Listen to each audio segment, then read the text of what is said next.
ओम श्री गणेशाय नमः। जय श्री कृष्ण। राधे राधे। दोस्तों, आप सभी को नरक चतुर्दशी की हार्दिक शुभकामनाएं। दोस्तों, दीपावली से पहले छोटी दिवाली मनाई जाती है और इस साल 30 अक्टूबर को यानी कि आज नरक चतुर्दशी के दिन छोटी दिवाली मनाई जाएगी। नरक चतुर्दशी के दिन ही भगवान श्री कृष्ण ने नरकासुर नामक दैत्य का वध किया था और उसके कब्जे में 16,000 कन्याओं को भी बचाया था, जिसके चलते इसे नरक चतुर्दशी कहा जाता है। इस दिन भगवान यमराज की पूजा का भी विधान है और उनके निमित्त घर के बाहर दक्षिण दिशा में सरसों के तेल का दीपक भी जलाया जाता है। नरक चतुर्दशी के दिन भक्त को चाहिए कि वह सुबह जल्दी उठकर स्नान करे और अपने माथे पर तिलक लगाए। नरक चतुर्दशी की शाम को भगवान यमराज के नाम का दीपक जलाए, क्योंकि इस दिन यम की पूजा करना अच्छा माना जाता है और ऐसा कहने से अकाल मृत्यु का डर खत्म होता है। वही शास्त्रों के अनुसार इस दिन पूरे शरीर में तेल की मालिश करें और फिर स्नान करें। शास्त्रों में वर्णन है कि नरक चतुर्थी को तेल में लक्ष्मी जी निवास करती है, जिस कारण भक्त को माता लक्ष्मी का आशीर्वाद मिलता है। इसके अलावा नरक चतुर्दशी के दिन भगवान श्री कृष्ण की पूजा करना शुभ माना जाता है और ऐसा करने से भक्त की मनोकामनाएं पूरी होती है। नरक चतुर्दशी के दिन देवता यमराज की पूजा भी होती है, तो इस दिन किसी भी प्रकार के जीव की हत्या नहीं होनी चाहिए।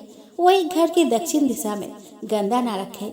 इस दिन तेल का दान भी नहीं करना चाहिए, क्योंकि माता लक्ष्मी का इस दिन तेल में वास होता है और तेल दान करने से माता लक्ष्मी नाराज होती है। भक्त को चाहिए कि वह नरक चतुर्दशी के दिन मांसाहार भोजन का सेवन बिल्कुल भी नहीं करे और दिन में देर तक नहीं सोना चाहिए। ऐसा करने से माँ लक्ष्मी नाराज हो जाती है। ऐसा करने से घर में दरिद्रता का वास होता है। तो चलिए दोस्तों, आज नरक चतुर्दशी के पावन दिन पर हम श्रवण करें नरक चतुर्दशी की पावन व्रत कथा को। तो दोस्तों, नरक चतुर्दशी की पहली कथा के अनुसार भगवान कृष्ण अपने पत्नियों के साथ द्वारिका में रहते थे। एक दिन देवराज इंद्र भगवान कृष्ण के पास आए और कहा कि हे कृष्ण, दैत्यराज भौमासुर के अत्याचार की वजह से देवतागण त्राही त्राही कर रहे हैं। भौमासुर को ही नरकासुर कहा जाता है। क्रूर भौमासुर ने वरुण का छत्र, आदित्य के कुंडल और देवताओं से मणि छीन ली है और वह तीनों लोकों का राजा बन बैठा है।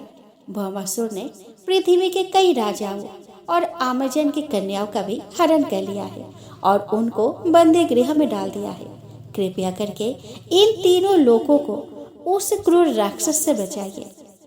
देवराज इंद्र की बात सुनकर भगवान कृष्ण अपने पत्नी सत्यभामा के साथ गरुड़ पर सवार होकर प्राग ज्योतिषपुर पहुँचे, जहाँ क्रूर भौमासुर रहता था।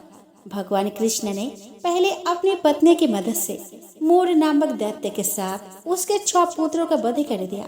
मूर दैत्य का वध हो जाने का समाचार सुनकर भौमासुर अपनी सेना के साथ युद्ध के लिए निकला। भौमासुर का श्राप था कि वह स्त्री के हाथों मारा जाएगा, इसलिए भगवान कृष्ण ने पत्नी सत्यभामा को सारथी बनाया और युद्ध के अंत में सत्यभामा की मदद से भौमासुर का अंत कर दिया। इसके बाद भौमासुर के पुत्र भगदत्त को अभय का वरदान देकर प्राग ज्योतिष का राजा बना दिया। भगवान कृष्ण ने जिस दिन भौमासुर का वध किया था, उस दिन कार्तिक मास के कृष्ण पक्ष की चतुर्दशी तिथि थी, इसीलिए इस तिथि को नरक चतुर्दशी के नाम से जाना जाता है। इस दिन भगवान कृष्ण ने न सिर्फ नरकासुर का वध किया, बल्कि उसकी कैद से लगभग 16,000 महिलाओं को मुक्त भी कराया था। इसी खुशी के कारण इस दिन दीपक जलाए गए और चारों तरफ दीपदान भी किया गया। आइए दोस्तों, अब हम नरक चतुर्दशी के दूसरी कथा का श्रवण करें। दोस्तों, रतिदेव नामक एक पुण्यात्मा और धर्मात्मा राजा थे। उन्होंने अनजाने में भी कोई पाप नहीं किया था, पर जब मृत्यु का समय आया तो उनके सामने यमदूत आ खड़े हुए। यमदूत को सामने देख राजा अचंभित हुए और बोले कि मैंने तो कभी कोई पाप कर्म नहीं किया, फिर आप लोग मुझे लेने क्यों आए हो? क्योंकि आपके यहाँ आने का अर्थ है कि मुझे नरक जाना होगा। आप आप मुझ पर कृपा करें और बताएं कि मेरे किस अपराध के कारण मुझे नरक जाना पड़ रहा है। पुण्यात्मा राजा की अनुनय भरी वाणी सुनकर यमदूत ने कहा, राजन, एक बार आपके द्वार से एक भूखा ब्राह्मण लौट गया। यह उसी पाप कर्म का फल है। दूतों के इस प्रकार कहने पर राजा ने यमदूत से कहा कि मैं आपसे विनती करता हूँ कि मुझे 1 वर्ष का और समय दे दे। यमदूतों ने राजा को 1 वर्ष का समय दे दिया। राजा अपनी समस्या लेकर ऋषियों के पास पहुंचा और उन्हें सब वृतांत कहकर उनसे पूछा कि कृपया इस पाप से मुक्ति का क्या उपाय है। ऋषि बोले कि हे राजन, आप कार्तिक मास के कृष्ण पक्ष की चतुर्दशी का व्रत करें और ब्राह्मणों को भोजन कराकर अपने अपराधों के लिए क्षमा याचना करें। राजा ने वैसा ही किया जैसे ऋषियों ने उन्हें बताया था। इस प्रकार राजा पाप मुक्त हुए। उस दिन से पाप और नरक से मुक्ति हेतु भूलोक में कार्तिक चतुर्दशी के दिन का व्रत प्रचलित हुआ। इस दिन सूर्योदय से पूर्व उठकर तेल लगाकर और पानी में चिरचिरे का पत्ते डालकर उसे स्नान करने का बड़ा महात्म्य है। स्नान के पश्चात विष्णु मंदिर और कृष्ण मंदिर में भगवान का दर्शन करना अत्यंत पुण्यदायक कहा गया है। इससे पाप कटता है और रूप सौंदर्य की प्राप्ति होती है। दोस्तों, आज के दिन दक्षिण भारत में वामन पूजा का भी प्रचलन है। कहते हैं कि इस दिन राजा बलि को भगवान विष्णु ने वामन अवतार में हर साल उनके यहाँ पहुँचने का आशीर्वाद दिया था। इसी कारण से वामन पूजा की जाती है। तो आइए दोस्तों, अब हम श्रवण करें नरक चतुर्दशी की तीसरी कथा को। दोस्तों, प्राचीन सतयुग की बात है। बलिष्ठ दानव ने समूचे स्वर्ग पर अधिकार जमा लिया था। इंद्र सहित संपूर्ण देवताओं को जीतकर उनसे त्रिभुवन का राज्य छीन लिया था। उनमें बास्केली नामक दानव सबसे बलवान था। उसने समस्त दानव को यज्ञ का भुक्ता बना दिया। इससे इंद्र को बड़ा दुख हुआ। वे अपने जीवन से निराश हो चले। उन्होंने सोचा कि ब्रह्मा जी के वरदान से दानवराज बास्केली मेरे तथा संपूर्ण देवताओं के लिए युद्ध में अबद्ध हो गया है। अतः मैं ब्रह्म लोक में चलकर भगवान ब्रह्मा जी का ही शरण लूंगा। उनके सिवा और कोई मुझे सहारा देने वाला नहीं है। ऐसा विचार कर देवराज इंद्र संपूर्ण देवताओं के साथ तुरंत उस स्थान पर गए जहाँ भगवान ब्रह्मा जी विराजमान थे। इंद्र बोले कि देव, क्या आप हमारी दशा नहीं जानते? अब हमारा जीवन कैसे रहेगा? प्रभु, आपके वरदान से दैत्यों ने हमारा सर्वस्व छीन लिया है। मैं दुरात्मा बास्केली की सारी करतूतें पहले ही आपको बता चुका हूँ। पितामह, आप ही हमारे पिता है। हमारी रक्षा के लिए शीघ्र ही कोई उपाय कीजिए। संसार से वेद पाठ और यज्ञ आदि उठ गए। उत्सव और मंगल की बातें जाती रही। सबने अध्ययन करना छोड़ दिया है। दंड नीति भी उठा दी गई है। इन सब कारणों से संसार के प्राणी किसी तरह सांस मात्र ले रहे हैं। जगत पीड़ाग्रस्त तो था ही, अब और भी कष्टतर दशा को पहुंच गया है।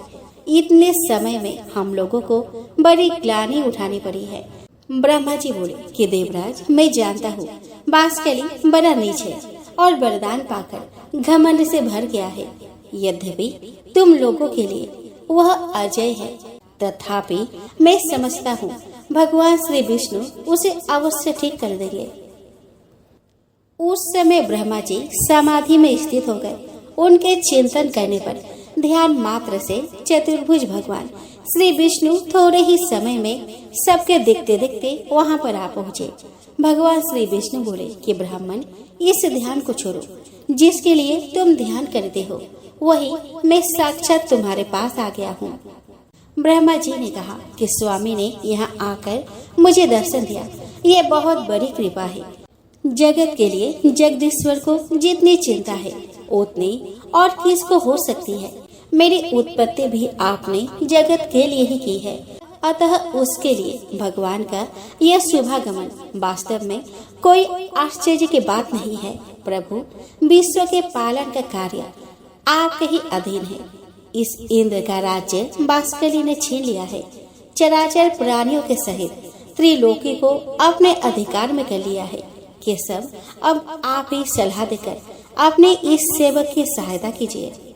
भगवान श्री वासुदेव ने कहा कि ब्राह्मण, तुम्हारे वरदान से वह दानव इस समय अबद्ध है, तथापि उसे बुद्धि के द्वारा बंधन में डालकर परास्त किया जा सकता है। मैं दानव का विनाश करने के लिए वामन रूप धारण करूंगा। ये इंद्र मेरे साथ वासुकली के घर चले और वहां पहुंचकर मेरे लिए इस प्रकार वर की याचना करे कि राजन, इस बौने ब्राह्मण के लिए 3 पग भूमि का दान दीजिए। महाभाग, इनके लिए मैं आपसे याचना करता हूँ। ऐसा कहने पर वह दानवराज अपना प्राण तक दे सकता है। पितामह, उस दानव का दान स्वीकार करके पहले उसे राज्य से वंचित करूंगा, फिर उसे बांधकर पाताल का निवासी बनाऊंगा। यूं कहकर भगवान श्री विष्णु अंतर्ध्यान हो गए। तदंतर कार्य साधक के अनुकूल समय आने पर संपूर्ण प्राणियों पर दया करने वाले देव आदिदेव भगवान ने देवताओं का हित करने के लिए आदिति के पुत्र होने का विचार किया। भगवान ने जिस दिन गर्भ में प्रवेश किया, उस दिन स्वच्छ वायु बहने लगे। संपूर्ण प्राणी बिना किसी उपद्रव के अपने अपने इच्छित पदार्थ प्राप्त करने लगे। वृक्षों से फूलों की वर्षा होने लगी। समस्त दिशाएं निर्मल हो गई और सभी मनुष्य सत्यपरायण हो गए। देवी अदिति ने 1000 दिव्य वर्षों तक भगवान को गर्भ में धारण किया। इसके बाद वे भूत भावन प्रभु वामन रूप में प्रकट हुए। उनके अवतार लेते ही नदियों का जल स्वच्छ हो गया, वायु सुगंध बिखरने लगा। उस तेजस्वी पुत्र के प्रकट होने से महर्षि कश्यप को भी बड़ा आनंद हुआ। तीनों लोकों में निवास करने वाले समस्त प्राणियों के मन में अपूर्व उत्साह भर गया। भगवान जनार्दन का प्रादुर्भाव होते ही स्वर्ग लोक में नगाड़े बज उठे। अत्यंत हर्ष उल्लास के कारण त्रिलोकी के मोह और दुख नष्ट हो गए। गंधर्वों ने अत्यंत उच्च स्वर से संगीत आरंभ किया। कोई ऊंचे स्वर से भगवान की जय जयकार करने लगे, कोई अत्यंत हर्ष में भरकर जोर जोर से गर्जना करते हुए बारंबार भगवान को साधुवाद देने लगे, तथा कुछ लोग जन्म, भय, बुढ़ापा और मृत्यु से छुटकारा पाने के लिए उनका ध्यान करने लगे। इस प्रकार यह संपूर्ण जगत सब ओर से अत्यंत प्रसन्न हो उठा। देवता लोग मन ही मन विचार करने लगे कि यह साक्षात परमात्मा श्री विष्णु है। ब्रह्मा जी के अनुरोध से जगत के रक्षा के लिए इन जगदीश्वर ने यह छोटा सा शरीर धारण किया है। यही ब्रह्मा, यही विष्णु और यही महेश्वर है। देवता, यज्ञ और स्वर्ग सब कुछ यही है। इसमें तनिक भी संदेह नहीं है। यह संपूर्ण चराचर जगत भगवान श्री विष्णु से व्याप्त है। ये एक होते हुए भी पृथक शरीर धारण करके ब्रह्मा के नाम से विख्यात है। जिस प्रकार बहुत से रंगों वाली वस्तुओं का सानिध्य होने पर स्फटिक मणि विचित्र सी प्रतीत होने लगती है, वैसे ही मायामय गुणों के संसर्ग से स्वयंभू परमात्मा की नाना रूपों में प्रतीत होती है। जैसे एक ही गार्हपत्य अग्नि, दक्षिणाग्नि तथा आहवनीयाग्नि आदि भिन्न भिन्न संज्ञाओं को प्राप्त होती है, उसी प्रकार ये एक ही श्री विष्णु, ब्रह्मा आदि अनेक नाम एवं रूपों में उपलब्ध होते हैं। ये भगवान सब तरह से देवताओं का कार्य सिद्ध करेंगे। शुद्ध चित्त वाले देवगण जब इस प्रकार सोच रहे थे, उसी समय भगवान वामन इंद्र के साथ वासुकली के घर गए। उन्होंने दूर से ही वासुकली के नगरी को देखा, जो परकोटे से घिरी थी। सब प्रकार के रत्नों से सजे हुए ऊंचे ऊंचे सफेद महल, जो आकाशचारी प्राणियों के लिए भी अगम्य थे, उस पूरी की शोभा बढ़ा रहे थे। नगर की सड़कें बड़े ही सुंदर एवं क्रमबद्ध बनाई गई थी। कोई ऐसा पुष्प नहीं, ऐसी विद्या नहीं, ऐसा शिल्प नहीं तथा ऐसी कला नहीं जो वासुकली के नगरी में मौजूद ना रही हो। वही रहकर दानवराज वासुकली चराचर प्राणियों सहित समस्त त्रिलोकी का पालन करता था। वह धर्म का ज्ञाता, कृतज्ञ, सत्यवादी और जितेंद्रिय था।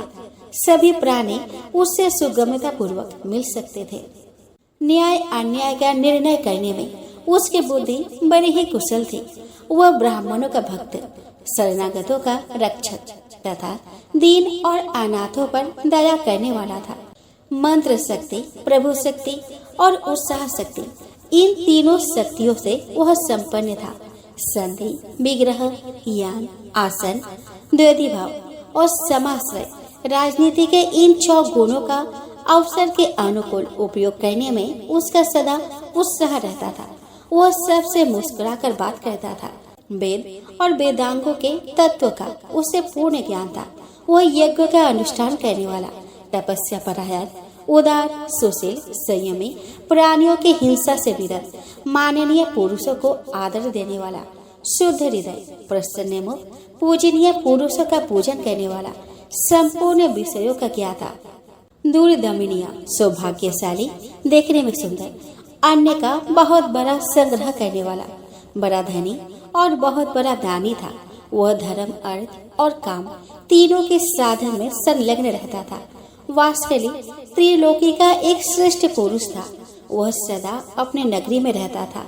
उसमें देवता और दानव के भी घमंडों को चूर करने की शक्ति थी। ऐसे गुणों से विभूषित होकर वह त्रिभुवन की समस्त प्रजा का पालन करता था।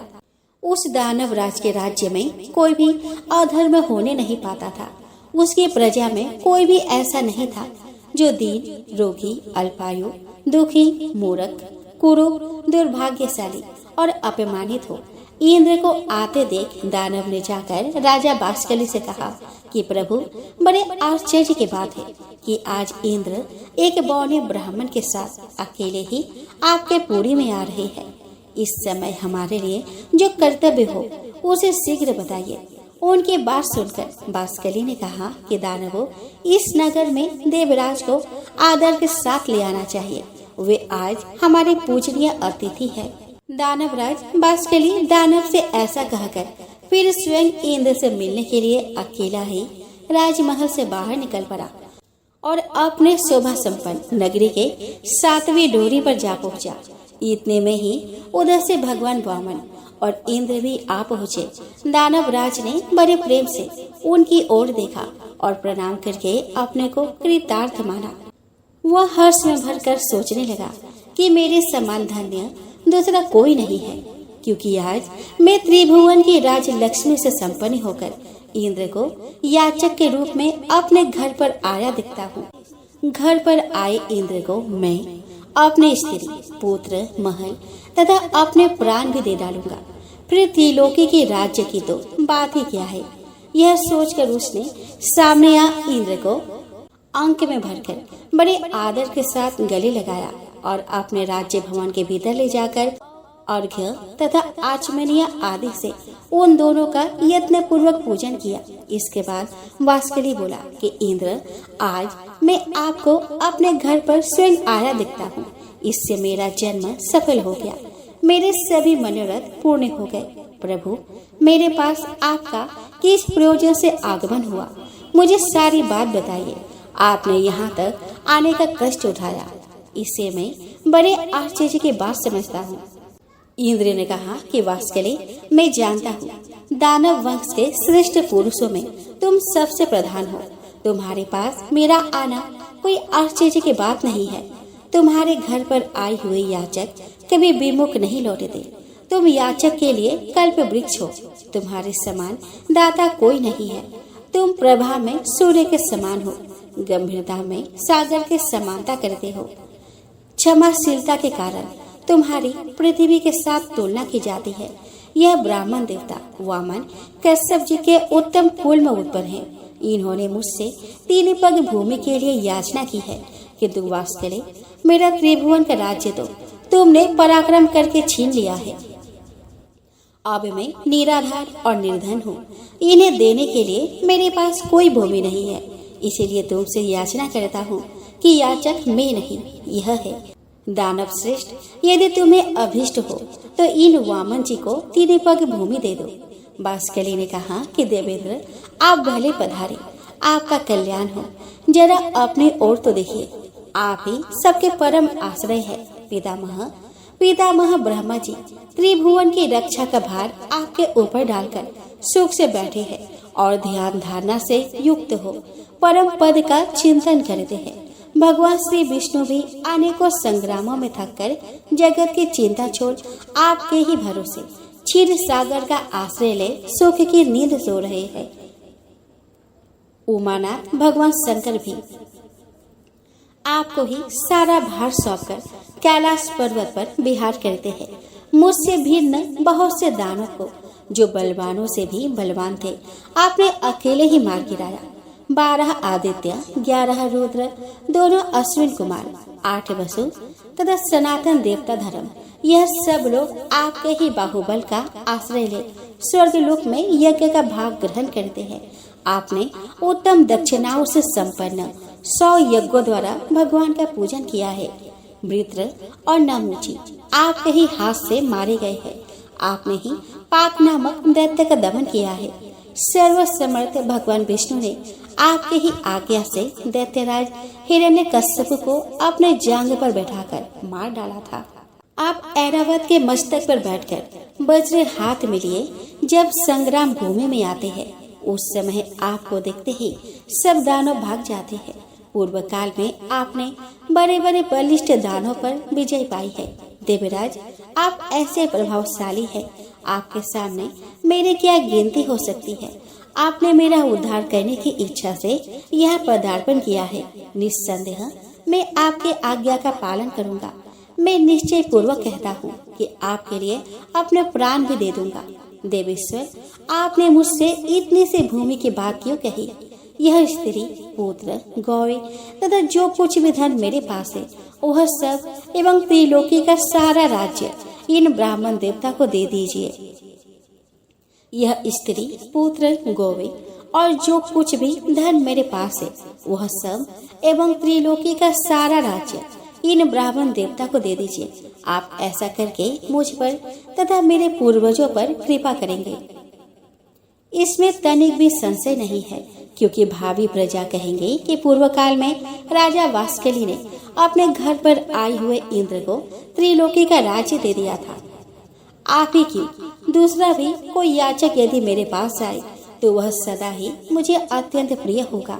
आप तो उन सब में मेरे लिए विशेष आदरणीय है, अतः आपको कुछ भी देने में मुझे कोई विचार नहीं करना है। परंतु देवराज, मुझे इस बात से बड़ी लज्जा हो रही है कि इन ब्राह्मण देवता के विशेष प्रार्थना करने पर आप मुझसे 3 ही पग भूमि मांग रहे हैं। मैं इन्हें अच्छे अच्छे गाँव दूंगा और आपको स्वर्ग का राज्य अर्पण कर दूंगा। वामन जी को स्त्री और भूमि दोनों दान करूंगा। आप मुझ पर कृपा करके यह सब स्वीकार करें। दानवराज वास्कली के ऐसा कहने पर उसके पुरोहित शुक्राचार्य ने उससे कहा कि महाराज, तुम्हें उचित अनुचित का बिल्कुल ज्ञान नहीं है।